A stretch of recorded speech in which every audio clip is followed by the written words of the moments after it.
So hello and welcome. Happy Tuesday, January the 20th of 2026. I'm Frederick Dunn, and this is the way to be. If you ask me to taste test honey, any kind of honey, I normally politely decline because, let's face it, I'm no honey sommelier who can discern fancy honey from straight-run wildflower honey. That was until I met AJ Gardner in Louisville.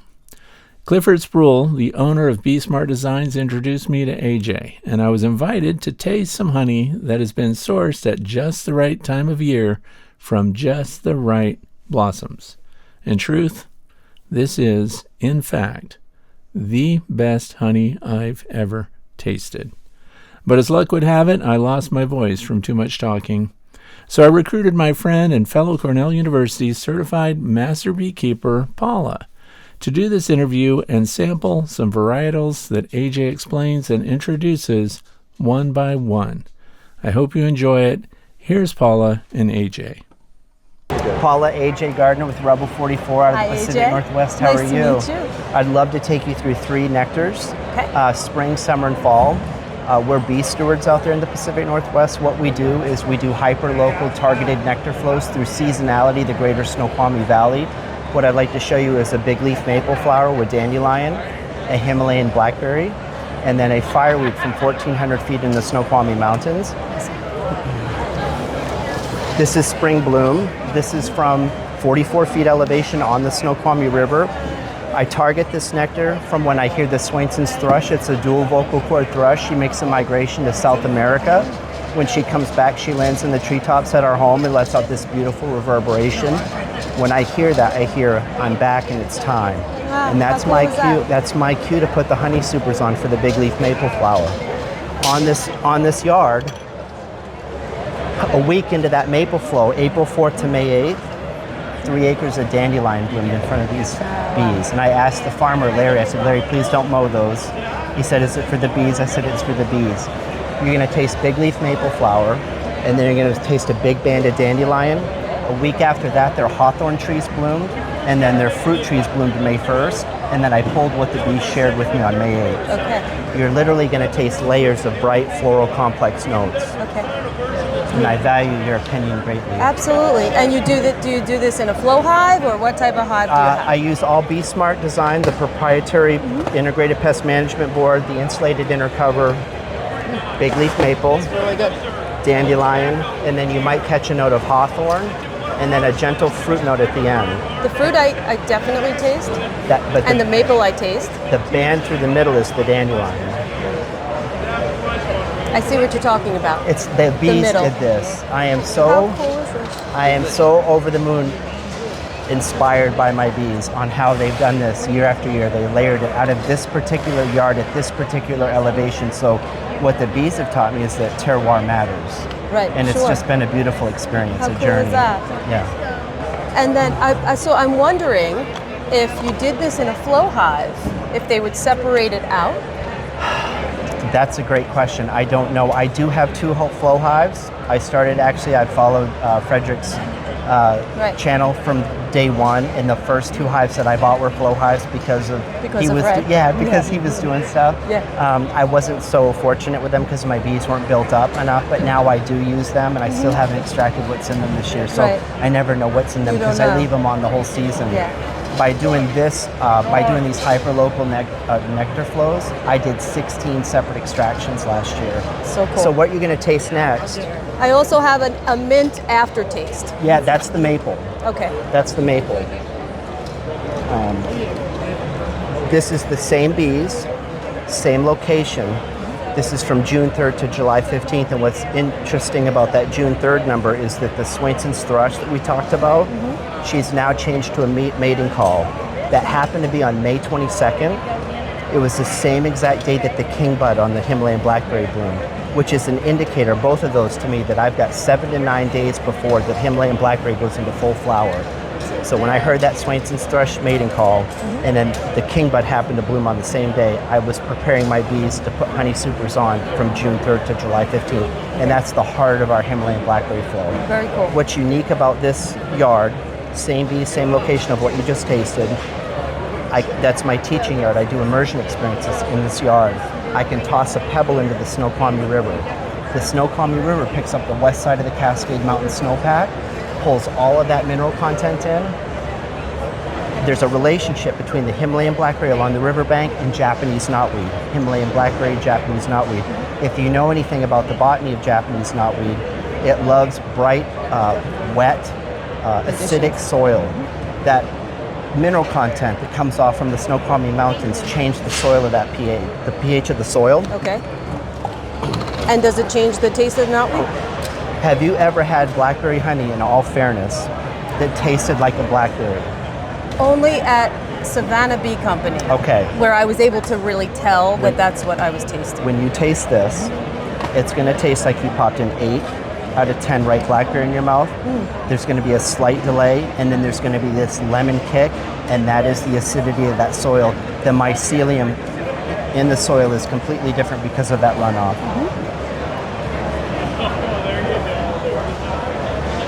I definitely taste the blackberry right away. And the lemon is now, it's coming now. So I have a couple questions. Sure.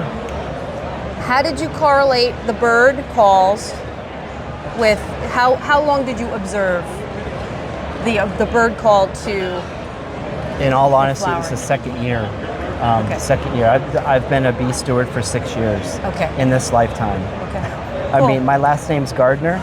I think the bees chose me, which it sounds crazy, but I'm downloading information from them constantly. So I listen to people that I admire, like Fred, to gain knowledge. But the bees are really my teachers. Your teachers, so yeah. I'm listening to For that all of us, environment. right? But because of that, I've got 6 different blackberries from 6 different elevations, and the bees have taught me is that terroir matters. The elevation, the humidity, the mycelium, the amount of moisture in the air, the amount of sunlight. And so each one tastes like a blackberry, but has a different nuance. A blackberry forward, a blackberry backward, a blackberry with a lemon kick, a blackberry with no lemon. The lemon, as I sit here, you can really taste the lemon. I don't blend any of my honey, so that's why by doing 16 separate extractions, I've been able to keep them It's a separate. lot of work. But when I do nectar flight extractions, I ask people where they live, because I'm normally doing these nectar flows in our local communities. And if they say, I live on this hill in Duval, I'll say, taste your home in the spring, or taste your home in the summer, because the bees are in their locale. Sure, yeah. I have 2 apiaries 3 miles apart, and the honey is completely different. Yeah. I have 3, 1.2 miles, 1.2 miles, 1.2 miles, and you would think it would taste the exact same. No. Not even close. And 588 feet, 44 feet, 204 feet. Different hillsides. My second question was, do you test your honey to see what percentages of everything is? I haven't, because to do a pollen profile is one thing, but pollen is different than what the nectar content is. Sure. I got some quotes and they were quite exorbitant. I did send my honey off to Sweetwater Labs to Jim Gawanis, and I asked him to test my honey. We negotiated on doing just a pesticide test. And he said, and since it's so good, send me a sample, because I said, everybody's crazy about this honey. I sent him the maple and didn't think much of it. And 2 weeks later, he calls me and he goes, AJ, he said, where do you live? And I said, I live in Redmond Ridge, above an animal-free, animal-friendly organic farm called Oxbow Farms. And he said, I tasted your honey. He goes, we don't get honey like this in the United States. He goes, and then I tested your honey.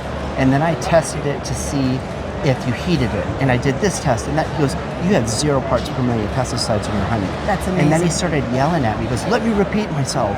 Because I said, wow, is that good? I didn't know. No, that is amazing. But then I started thinking, who's spraying their maple trees out in the forest, right? So I was very fortunate that happened to be the maple flow.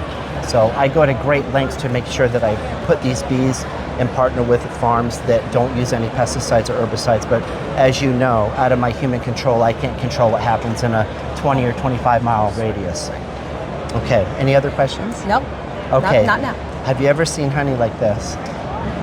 Yes, a couple of times. What would you think that is?